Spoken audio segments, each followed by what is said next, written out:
안녕하세요. 나비처럼 날아온 나비효과의 아나운서 이혜린입니다. 오늘 제가 소개할 시장의 핫 이슈 지금 바로 만나보도록 할게요. 네, 오늘의 이슈는 바로 초전도체입니다. 작년 7월 시장을 뜨겁게 달궜던 테마였는데요. 올해 또다시 시장을 들썩이게 하고 있습니다. 그 이유는요, 바로 3월 4일 퀀텀 에너지 연구소에서 물질의 실험 결과를 발표하겠다라는 소식을 내놨기 때문인데요. 이 소식에 관련주들은 이렇게 롤러코스터 장세를 펼치고 있습니다. 대장주로 이 흐름 한번 살펴보도록 할게요. 먼저 대장주의 가장은 신성 델타테크죠. 퀀텀 에너지 연구소의 지분을 보유하고 있습니다.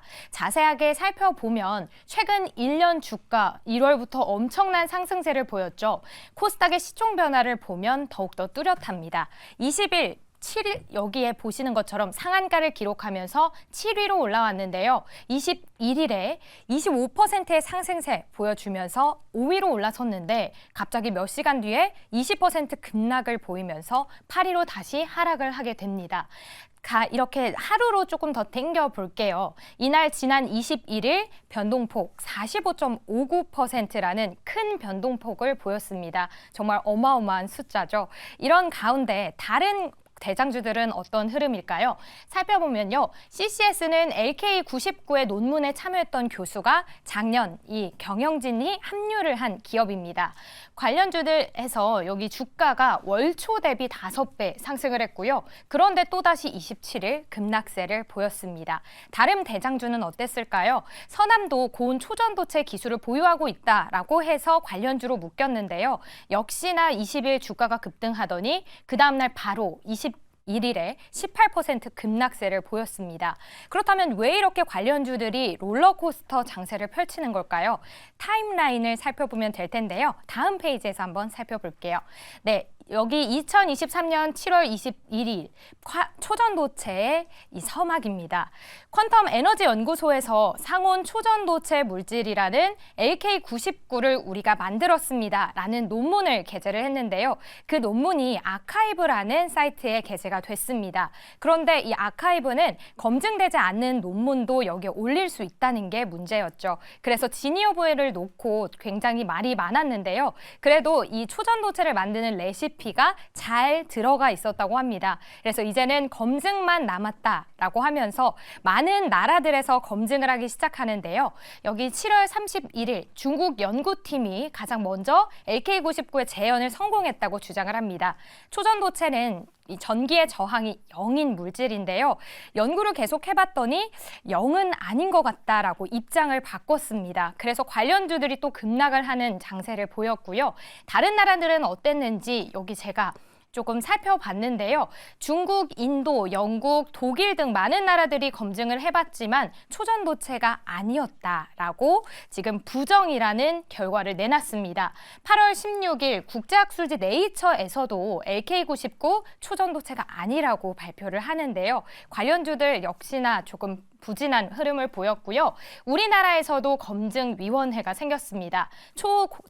초전도 저온학회에서 검증위를 만들었는데요. 총 8곳의 대학팀이 함께 연구를 했지만 이 중에서 한 곳이라도 초전도체를 발견한다면 그거 인정하겠다라고 이야기를 했어요.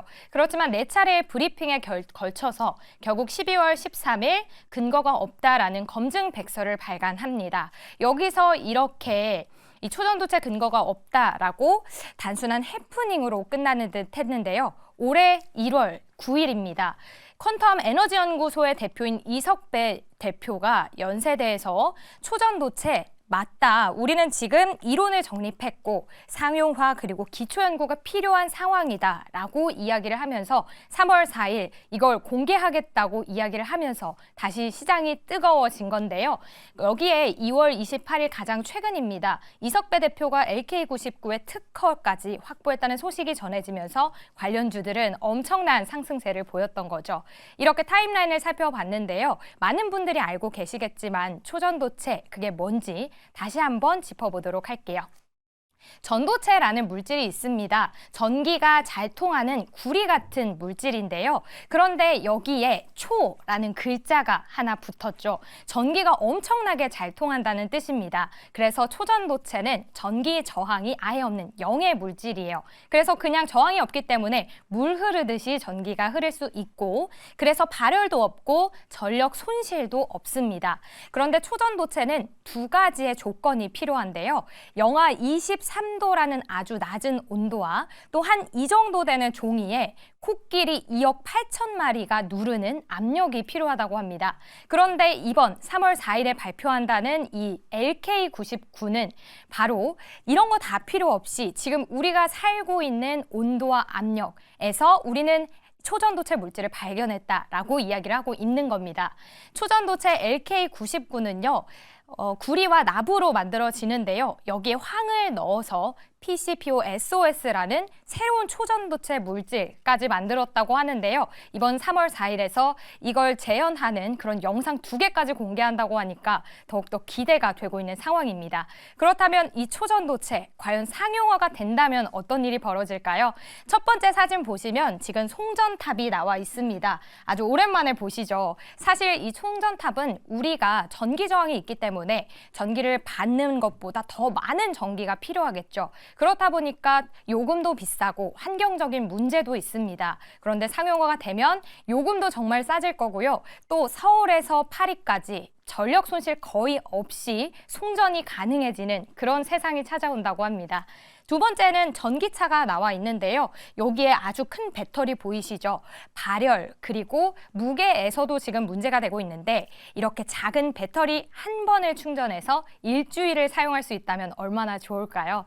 그리고 세 번째는 MRI가 나와 있습니다. 실제로 현재도 이 초전도 자석이 쓰이고 있는데요. 우리가 검사를 받으러 가면 굉장히 춥고 또 비싸죠. 그런데 우스갯소리로 앞으로 3,800원으로 검사를 받는 세상이 온다. 정말 엄청나겠죠. 그래서 한 과학 유튜버는 우리가 이렇게 길을 가다가 나 여기 너무 아픈데 사진 한번 찍고 가자.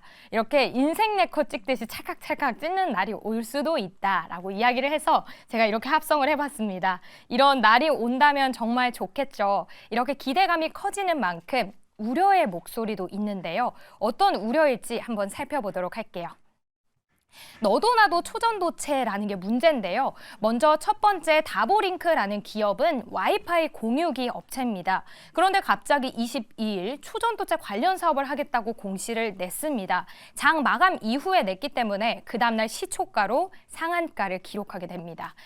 다음 기업은 어떨까요? 아센디오인데요. 연예 기획사입니다. 최수종 그리고 하이락시가 소속된 기업인데요. 21일 역시나 초전도체 사업을 하겠다라고 공시를 냈고 그날 코스피 거래량은 1위로 올라섭니다. 이렇게 엄청난 급등세를 보인 데에는 문제가 있어요. 작년 8월로 돌아가 볼게요. 가장 논란으로 뜨거웠을 시기인데요. 이때 5배 오르니 팔아버리네. 최대 주주의 매각 논란이 나옵니다. 여기서 어떤 문제가 있냐면요. 여기 자본시장법상 주식을 처분할 때 사전에 공시를 할 의무가 없다는 문제점이 있습니다. 그래서 대주주들은 고점에 팔아치우고 급락한 피해는 모두 개인 투자자들의 몫이 됐던 거죠. 최근에 나온 기사를 한번 살펴보도록 할게요. 2월 24일에 초전도체주 CP 돌려막기로 주가를 띄운다라는 논란이 터집니다. 이 CP 쉽게 예를 들어보자면 누군가 저에게 나 돈이 필요한데 내가 주식으로 갚을게 라면서 이렇게 써주는 각서 비슷한 거라고 해요. 그런데 지금 제가 소개해드렸던 이 두 기업이 초전도체 관련 기업에게 CB를 줍니다. 그래서 이 나중에 상환하는 금액의 절반을 우리 처음에 봤던 대장주 CCS의 보통주로 받는다고 약속을 하는데요. 결론적으로 놓고 봤을 때 CB에 65억 원을 인수해 준 것만으로도 시총이 무려 1,600억 원이 불어나는 그런 효과를 본 셈입니다. 결과는 어떻게 됐을까요? 결론적으로 27일 아센디오의 대주주는 매도를 했고요. 그러면서 이 주가는 하한가로 기록을 하게 됩니다. 여기서 저희가 생각해야 될 점은 많은 전문가들이 지금 초전도체는 아직 실체가 없기 때문에 투자에 유의해야 한다라고 경고를 하고 있습니다. 그러니까 이렇게 과거에 지금 같은 분위기가 이어지는 지금 우리는 지금이 고점인지 그리고 소문에 샀으니 뉴스에 팔아야 하는지 이 점을 저희가 고민해 봐야 하는 시기이다라는 거죠. 오늘 제가 준비한 초전도체 이야기는 여기까지고요. 지금부터 본격적으로 전망 그리고 또 투자 전략 세워보도록 하겠습니다. 네. 우리 혜리 씨가 공부 많이 하셨네요. 네. 저는 저거 보면서 저거 할 말 그렇게 많지 않을 텐데 고민했거든요, 사실은. 네. 예. 편하게 질문하시죠. 네, 근데 저는 이걸 공부하면서 가장 궁금했던 게 아예 관련이 없는 엔터주에서 엔터 기업에서 초전도체 관련 사업을 한다고 했어요. 뭔가 알고 그러는 건지가 궁금하거든요. 박철수 매니저님 이야기해 주시죠. 잘 모르겠습니다. 그죠? 네, 이게 왜 그러냐면 진짜? 항상 이게 주식시장에 보면 이슈가 되는 산업들이 가끔 있거든요. 네. 예전으로 보면 이제 2차 전지 같은 경우가 엄청 뜨면서 맞아요. 정말 듣도 보도 못한 회사들이 갑자기 2차 전지를 이런 식이었어요. 초전지 엔터가 갑자기 2차 전지라는 이런 상황이 많이 생겼었거든요. 근데 그런 때 주의한 게 뭐냐면 이런 식으로 주가를 부양시킨 다음에 아까 아센디오처럼 대주들이 주식 파는 이런 행위들이 많이 발생을 합니다. 그래서 특히나 이제 초전도체 같은 경우는 실체가 사실 아직 없고 뭐 4일날 또 발표가 있긴 하지만 어떤 내용이 나올지 사실 알 수가 없는 상황이거든요. 그렇기 때문에 지금은 철저하게 테마주라고 보셔야 되고 2차 전지처럼 성장성이 아직 보이지는 않는 산업이기 때문에 기계적으로 좀 매수를 하시는 게 좋을 것 같아요. 매매를 하시더라도 어떤 이 성장성을 바라보고 목표가를 책정하고 투자하는 이런 원칙적인 투자가 아니라 네. 목표가 상방 좀 열어놓고 그다음에 기계적으로 로스컷을 좀 걸어놓는 매매를 안 하시면 급락때 제대로 당할 수가 있습니다. 네, 그래서 로스컷을 걸어놓으시거나 또는 장중에 매매가 즉각적으로 대응이 가능하신 분들 아니면 일단은 저는 뭐 개인적으로는 초전도체 관련된 종목들은 포트에 편입 안 하시는 게 실제로 제가 개인 돈이라면 좀 못 넣을 것 같아요. 무서워서. 그렇죠. 제 소중한 돈인데 실체가 없는데 투자하는 것보다는 실체가 있는 산업들도 많기 때문에 더 좋은 산업들로 눈을 돌리시는 게 좋을 것 같습니다. 네, 역시나 투자에 주의하라라고 이야기를 하고 계시는데요. 그래도 난 단타라도 하고 싶다. 이렇게 하시는 분들도 분명 있으실 거예요. 그렇다면 투자 전략을 좀 어떻게 세워보면 좋을까요? 일단은 앞서 말씀드린 것처럼 기계적인 매매가 굉장히 중요합니다. 네. 그래서 매수를 하는 순간 바로 어느 정도 특정 일부 수익이 마이너스가 나면 손절할 수 있도록 로스컷을 거는 게 기본적으로 필요합니다. 스탑로스 기능을 이용할 수 있거든요. 증권사에서. 그걸 활용하시는 게 좋을 것 같고요. 특히나 이제 4일날 이 발표 LK999 발표가 있는데 사실 여기서 발표가 된다라고 해서 이게 인정되는 게 아니거든요. 그러니까 발표는 발표일 뿐입니다. 그래서 재료 소멸로 주가가 좀 급락할 수 있는 가능성이 분명히 있다라고 보기 때문에 월요일날 지금 가지고 있는 분들이나 월요일날 지금 베팅을 준비하시는 분들 반드시 스탑로스 기능을 활용하시면서 대응을 하셔야 급락을 좀 피할 수 있는 상황이 될 것 같습니다. 네, 아무래도 이 재료 소진이다 보니까 네. 조금 주가에는 주의를 하라라고 얘기를 해주셨는데 그렇다면 초전도체 관련주 외에 어떤 종목에 조금 어떤 테마에 저희가 주목을 해보면 좋을까요? 추천을 좀 소개를 해주시죠. 네, 테마가 굉장히 많죠. 근데 최근에 저는 가장 좋은 테마는 사실 밸류업 프로그램 관련된 저평가 종목이라고 생각을 하고 있고요. 네. 실제로 저PBR 종목들이 많이 올랐습니다. 그래서 지금 들어가기 좀 무서운 종목들도 많이 있지만 눌림목을 공략할 필요가 분명히 있고 정부의 정책 자체가 사실 기대치에 미치지 못했어요. 근데 계속적으로 지금 개선을 계속 해나갈 의지를 보여주고 있기 때문에 저PBR 종목들을 계속 보셔야 될 것 같고 특히나 너무 지금 저PBR 종목에 눈이 가 있는 것 같은데 네. 저PER 종목들을 더 보셔야 됩니다. 결국 주가는 수익과 연결이 되는 거기 때문에 실제로 일본 같은 경우도 밸류 프로그램을 시작하고 나서 1년 뒤에 봤더니 저PER 종목들이 훨씬 더 잘 갔거든요. 그래서 저PER 종목들을 먼저 보시고 그다음에 저PBR 종목들, 그다음에 고 ROE 종목들을 위주로 보시면 충분히 이런 어떻게 보면 약간 불안한 면이 있는 테마주보다는 훨씬 더 나을 것 같습니다. 그러면 저 PER이라고 이야기를 해주셨으면 그 안에서도 굉장히 많잖아요. 몇 가지 없을까요? 잠시 후 별별 기업에서 여러분들께 저PBR 종목들을 말씀드리도록 하겠습니다. 기대를 해보도록 하겠습니다. 예. 우리 횡봉 MC님께서는 보시면서 좀 어떤 생각 드셨나요?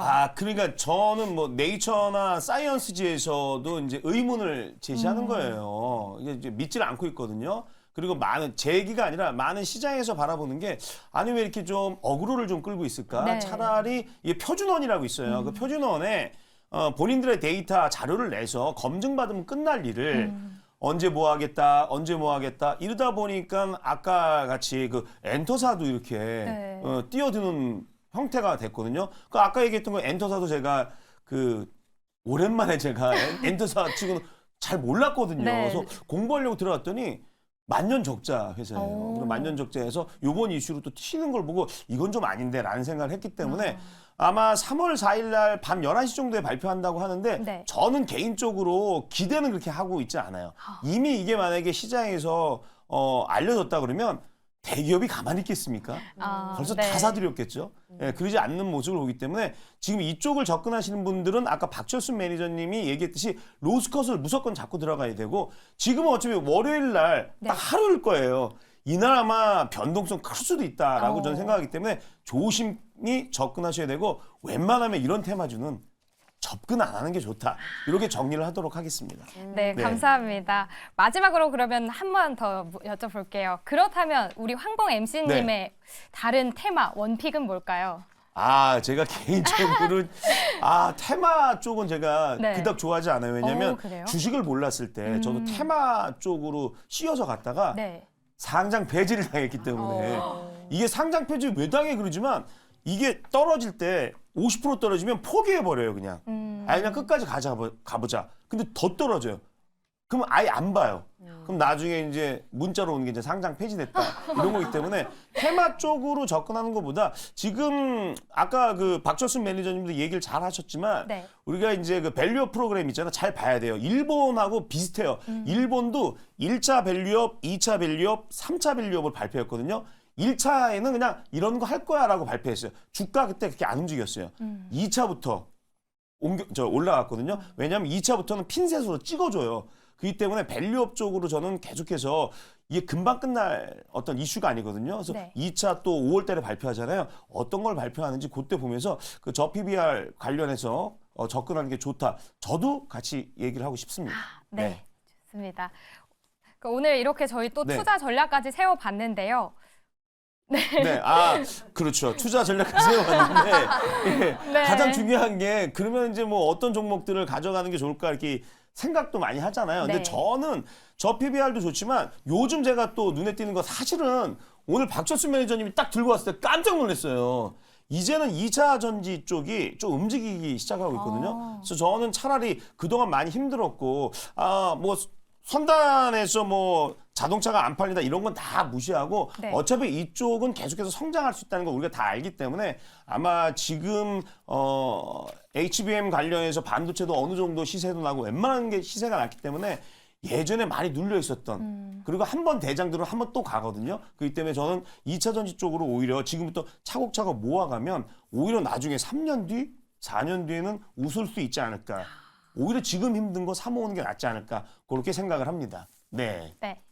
네, 이렇게 또 네. 많은 좋은 이야기를 해주시면서 저희 나비효과 초전도체 관련 이야기를 해봤는데요. 네, 저희 1부는 여기서 마무리인가요? 그렇습니다. 네. 네. 우리 수고를 너무 해주셨습니다. 초전도체에 대해서 공부해주시고 이혜린 아나운서 너무 감사드리고 이따 2부에서는 우문연답 함께 하셔야 되니까 어디 가시면 안 됩니다. 네. 자, 오늘 수고해주시는 이혜린 아나운서 박수로 보내드리겠습니다. 고맙습니다. 감사합니다.